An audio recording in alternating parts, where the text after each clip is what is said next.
afternoon, distinguished ladies and gentlemen of the press. Welcome to another edition of our regular weekly press briefing here at the Executive Mansion.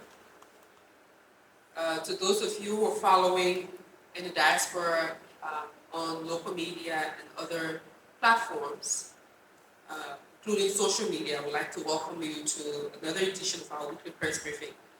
As you know, this is our way of informing the Liberian people across the globe and in Liberia as to the happenings of the Executive Mansion, the work of the presidency, the actions and the activities of His Excellency, the President of the Republic of Liberia, Joseph Newman Boakai Sr.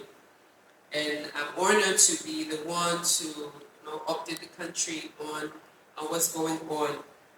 The name is Attorney Kula P.M. Fofana, Presidential Press Secretary. It's unusual to normally introduce myself, but I know the team was like, you have to let the people know that you'll be addressed as Attorney Fofana. That's just a sidebar. But again, you all are welcome.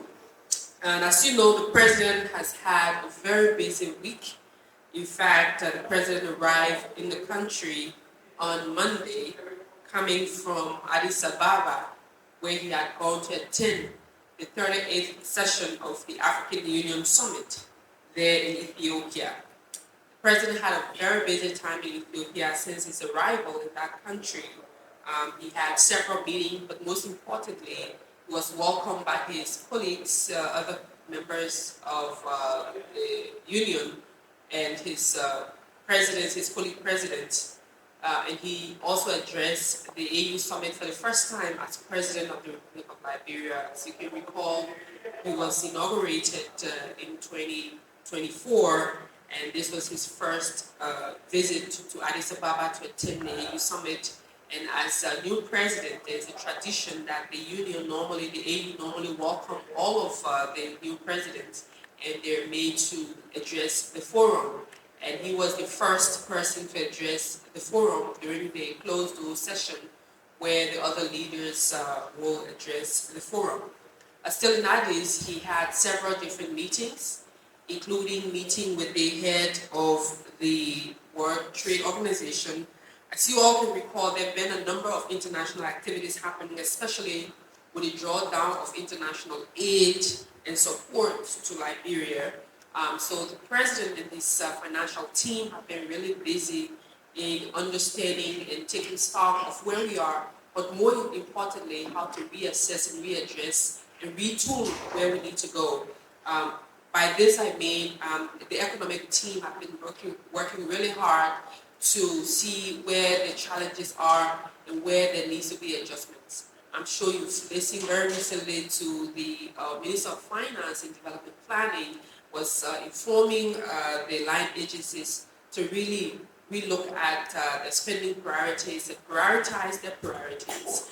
So part of the meeting that the President held in Addis Ababa was to also discuss with the WTO and see the need for more looking internally, but also looking at other investment opportunity and focusing more on trade, trading within the region, within Africa, even outside, but also instead of reliance on aid.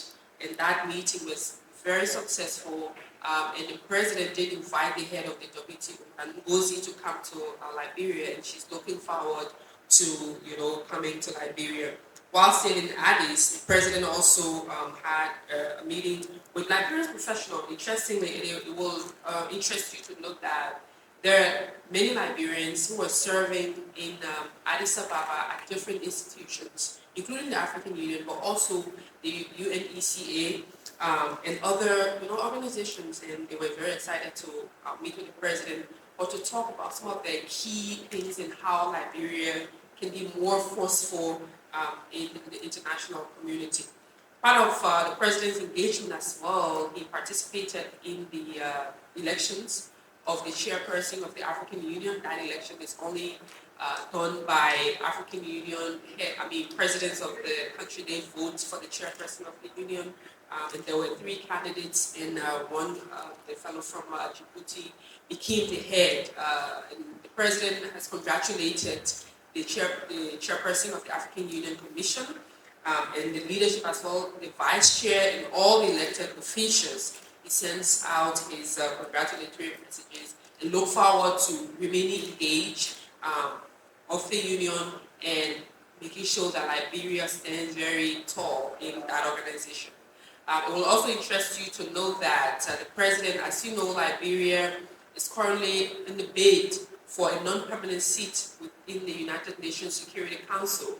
And that advocacy also was loud, brought forth by the president, requesting member states to support Liberia's bid, and even more so making the case for why Liberia, as a founding member of the United Nations, why Liberia needs a space. At the AU as well, there were other Liberians who were present, and notably amongst the Liberians was former President Ellen Johnson Sirleaf, who had come to, support Liberia, but also encourage Liberia's stand, and was very excited and happy of the forceful nature of how Liberia has gone, and also trying to rally, other leaders, other friends in the region, and even beyond, to take serious Liberia's bid and support the country.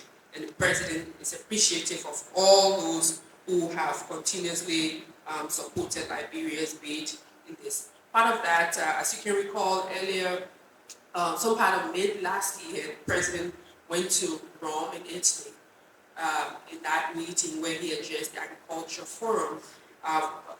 As part of the African Union Summit on the sidelines, he also had a meeting with the head of the IFAD, and part of that was to also look at how far we've gone with our agricultural plan. The president is very forceful in terms of looking at our agricultural plan, at how the investment in our agricultural sector can be, raised very high.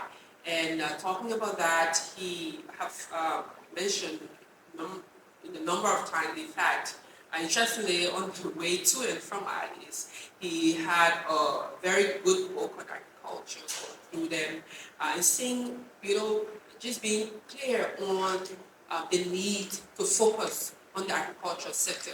As you all know, the first pillar of the arrest agenda, the 8 States for Agriculture, and this intent is to show that by the end of his term, we are able to be far above what we're currently producing, and that we're able to produce what we eat what we grow, and that we're able to be a strong, arm within this region, that we're able to produce the staple that we eat. And that meeting was paramount for the president and the government and our partner, the AFED, in terms of mobilizing resources for the agriculture sector. So the president had been back. When he got back, whilst living there and here, he been taking a number of different decisions and actions. As you know, prior to his leaving, there were a number of other actions that he took. The suspension of, I'm sure this first call, you all, that's one of the topics that we've talked about for a very long time on the Access Declaration. That the president's action, what he will do, those who will not declare their assets, what action will be, and I inform all of you when the president takes an action, you all will be informed, and that's what we did with the communication that we sent to all of you as to the action of the president. Yes, the suspension remained in effect until the people who were non-compliant will comply with the mandate of the president, because it's law, and the president is very clear on that. He was informing everyone that he's asked, we reviewed, and we want you to take action by complying with what the law says. But the fact that it's lingered on for quite a while, those actions were very, very important. And as you all know, the president has also reinstated the chairperson of the National Elections Commission, Madam Deveto Brown-Wansana, upon a series of engagements with the team there. And his interest then, when the action was taken, was to ensure that the institution is supporting why it was established as a very important institution, but more importantly, as an institution that stands on integrity, especially when you are an institution that conducts elections. And that institution, after a series of meetings and engagement, and even the reinstallment of the workers who were aggrieved, those actions now have been taken. And the president hopes that the team will work together to conduct elections that are upcoming in a free, fair, transparent, and credible manner as they've conducted themselves. And he hopes that the team will coordinate more with their entire leadership, that all members of the board of commissioners will work together in the interest of the institution, but more importantly, in the interest of the country. So today, the president will be having a meeting with the medical mission. There's a team in country who are working to provide medical supplies and resources and support the communities across Liberia in some counties, and they will be having a conversation with His Excellency very soon, actually this evening. And let me announce in this public manner to members of the press corps, and I'm sure you all have asked, when are we going to meet His Excellency, the President? Let me let all of you know now that there will be an engagement with the media. The President will be addressing the press very soon. We will inform you in due course as to the venue, the process, and all of it. And this engagement will be with you, members of the Executive National Press Corps, but also additional journalists, international media, and others. But we will be sending out official invitation very soon to members of the media in Liberia, where the President will be addressing the media at a press briefing. And there will also be an engagement with the President post the press briefing. So thank you all. Look forward to taking your questions and comment and issues that you intend to ask, and also what the Liberian people are hoping to hear. But before we go to that part, you can recall when we started this work, we had established a platform that we hope that citizens will engage. They can send letters to the President, and that we're able to communicate that letter to the President, and he will respond. When we did the establishment of that link, they had some technical issues, but now I want to inform the Liberian people that you can write to your President at letters to the President at emansion.gov.lr, letters to the President, LETTERSTOTHEPRESIDENT at emansion, emansion.gov.lr. You can send your letters to that email, and we will be able to get some answers for you as soon as possible. As we've said, your President wants to listen to you. He wants to hear your thoughts. We do our best to give him updates on what's happening, what's going on across the country. He would love to listen to all of the platform, but he doesn't listen to all of the radio stations and television because there's such insufficient time. However, we'll do our best to get you the answers that you need. Thank you again, and good afternoon. We'll take your questions. Okay, thank you, President. Secretary, at this time we'll be entertaining you with questions. And the first will be Prince. Good afternoon, VPS. Good afternoon. My name is Prince, and I report for the newspaper. VPS, I want to know, do you care to update the public on how many officials have declared their access, and what will the President do to officials who will refuse to do so after the 1 month grace period? That's one. And two, I'm concerned you talk about the cancellation of international aid to Liberia, but all you said was the President is working. What exactly is he doing? Thank you. Okay, so on the assets declaration, what I can confirm is that since the announcement of the suspension of the officials, LOCC have been very busy. Officials are going in to declare their assets. As at today, I cannot tell you how many persons. We wait until LOCC does her final announcement, and then once they inform the office of the president, and then we can let the public know. And then as to what happens to the officials who will still, after this announcement, not declare the asset, the president will take action. He will take step, and he will be cleared and direct, because that will be a blatant defiant of the laws, but more so of the president's mandate. On international aid, absolutely, the president, upon the announcement by all of what's going on in the international world, particularly the United States. In fact, there was a meeting held yesterday with the U.S. ambassador. The president also have met, like I mentioned, the other trading partners, and he's continuing to meet with them. But he's given the charge to his financial management team at the Ministry of Finance and Urban Planning. The Minister of Finance and Urban Planning is heading that, coordinating with the Central Bank of Liberia, and all our different partners, the GSC, and all our financial institutions who are part of that bigger bucket, to really assess and see to what extent these challenges are and what needs to be done.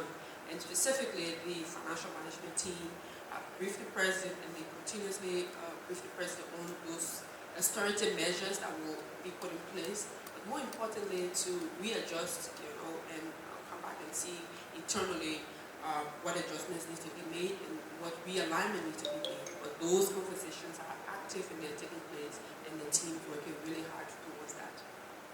Yes.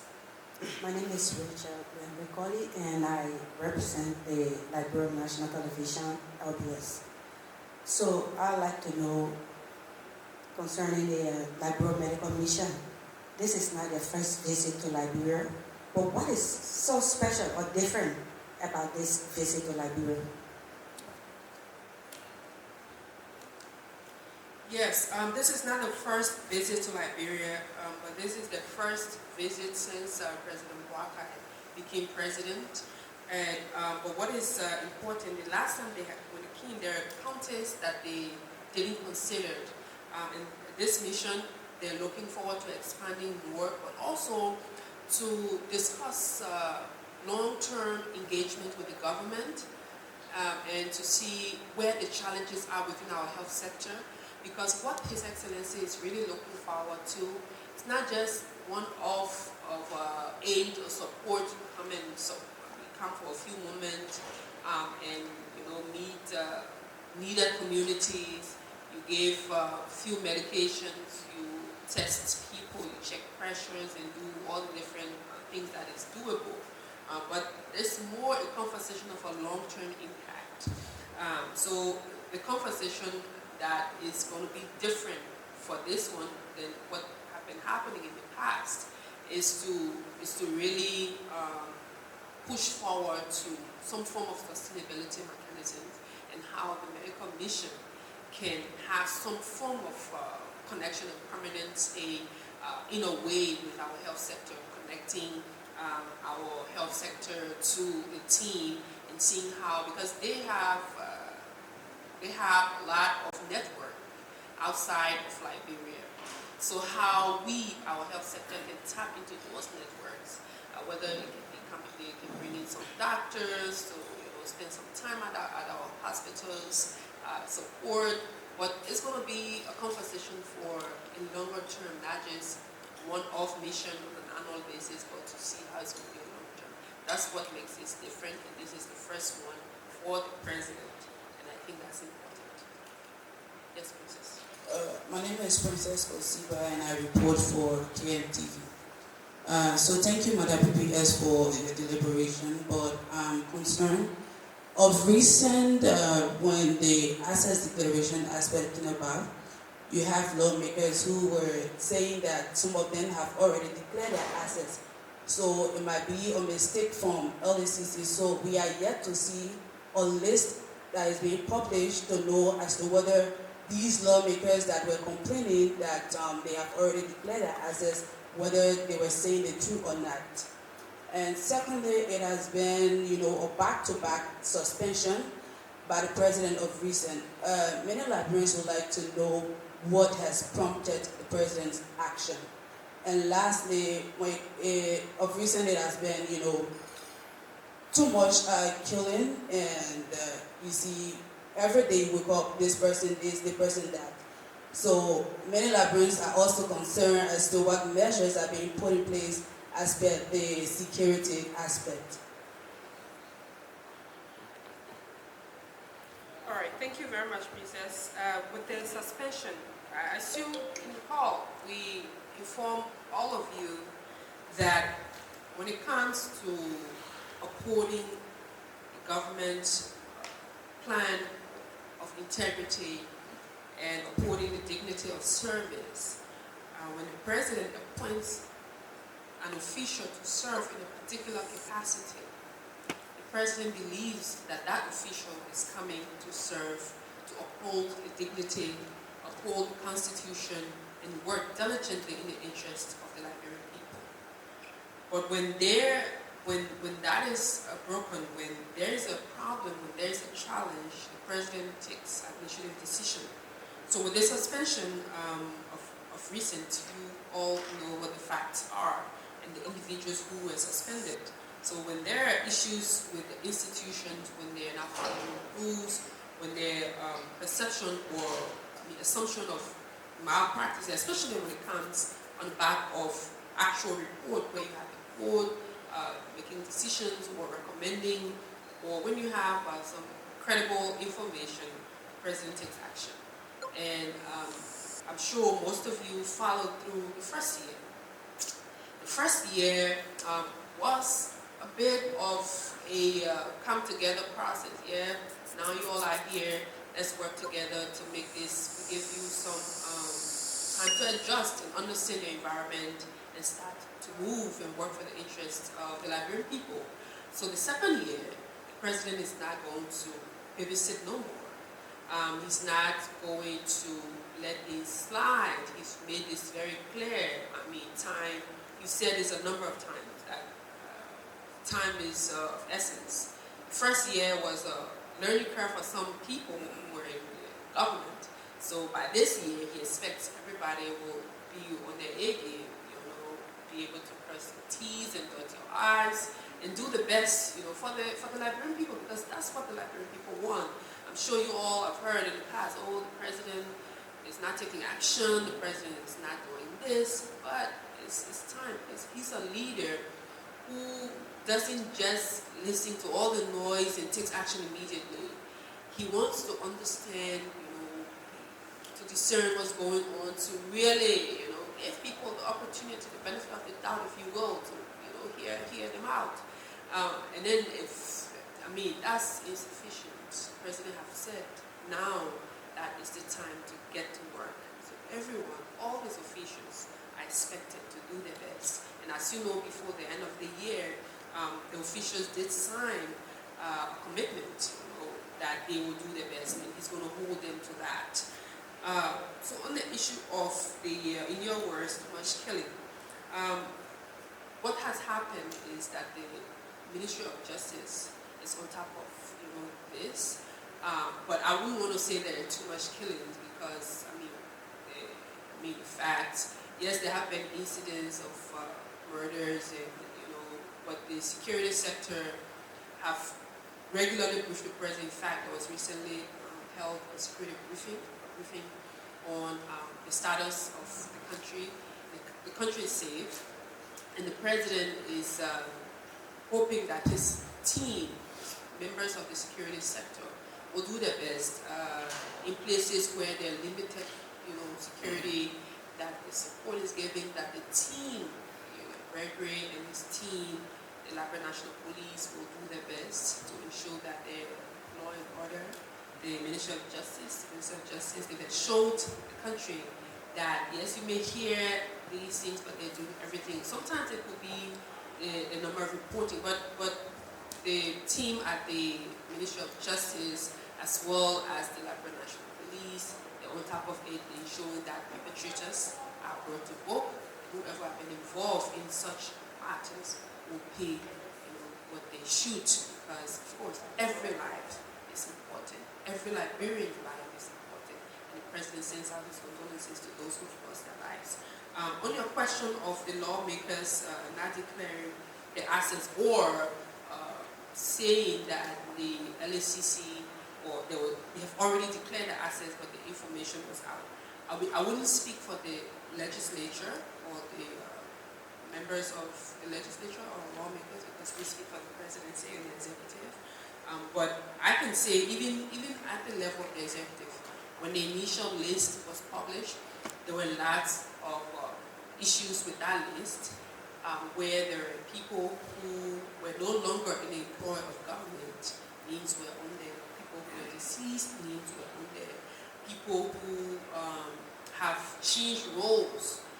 And then the other issue was there are people who, even the understanding of who should declare the assets, There are some people who are not in any financial business, some people who are just on advisory boards, who are, so the LSCC, the expectation is that LSCC will do clarification, and also LSCC was communicated to that they should update the list, and as I said earlier, that as we speak, people are still declaring their assets, and the expectation is that upon the completion or even before the completion of that process, LSCC will be able to regularly update the list so that, because it borders on people's integrity, it borders on people's mind, because if you say this person hasn't had to declare the assets, but then the person did declare the assets, then, it puts questions to the credibility of the information you're putting forward.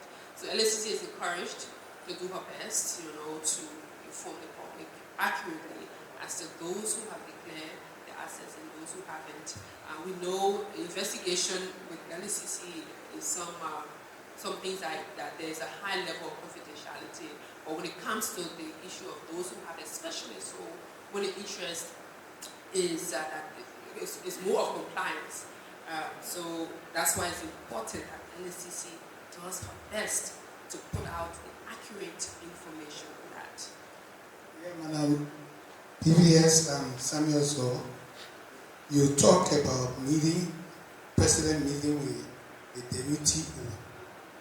And my kind of feeling, what if Daniel Trump, being the war will come and say that, no, I don't want this to happen to Liberia? Do we have another fallback position? I'm not sure I got your question right, but if I understand it, without, Liberia has a diplomatic relations with the United States and other partners, and Liberia's diplomatic relationship remains intact with the United States and other partners, and all of her other partners. So when the United States new government came into being, and they're reworking their own internal strategies as to how to readjust and their stance in the world, that's on the United States, and they will do what they have to do for the country. And Liberia will also do what she has to do for the country. These are separate countries, and they will do everything in the best interest of the countries. Yes, Liberia had a lot of different partnership agreements with the United States, including the USAID. USAID funds some of our projects in health, education, and you name it. When these forms of austerity that have been put in place by the U.S. government, even putting a freeze concerning resources, that's what I've said, that the president has bring together his financial management team to reassess where we are and how we can readjust. It's about governance, and the government continues. So with the question in connecting it with the World Trade Organization, the World Trade Organization is an international. We have a lot that we can look within and do our best, and this is the mission that the president is on, and he's looking forward to achieving that because Liberian people voted for him on those measures. Yeah, my second question has to do with the overhead, because we're up there, and a lot of people are saying they broke down horses, and the project should have started February, and up to this time, nothing is being seen. Can you address yourself? Well, yeah, the project, as you know, that project with some of our road project, the overhead bridge included, is one of the projects that our counterpart, the Chinese counterpart, they're committed to doing. And in fact, according to the Ministry of Public Works, that that project is ongoing. And as you know, they have, yes, done some vacation. There will still be more vacation places, people who built along the way, and the houses that are in the corridor of the overhead bridge will have to go. Some people have already been paid. So yes, that will happen, and the project will happen soon, including the Rappers Coast Road, the Medina Rappers Coast Road. You listen to the president when he talked about it doing the annual message, and those projects are ongoing. In this dry season, there are lots of road projects happening across the country, so say the Ministry of Public Works. Thank you, Madam Press Secretary. My name is Joseph Daniels, and I report for OKFM.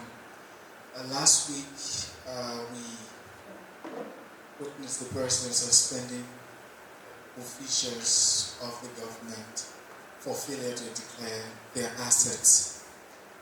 There is a particular area in the statement, don't understand, maybe you can provide a clarity, where it says that those suspended will be suspended for 1 month or when they declare their assets. And this suspension was without pay. So can you clarify whether those who are suspended, if they declare their asset, will receive pay within the month? Thank you. The communication was clear. The suspension goes for a month. So the expectation is that within that period you can declare, but the suspension is for a month. So for that month, and the suspension was without pay. So the expectation is that you're not going to get paid until, even if you declare within that, until the month ends. Thank you. Welcome. Yes. All right. So thank you all. Thank you all for coming, and we look forward to seeing you all again here next week. And have a wonderful weekend. Good afternoon.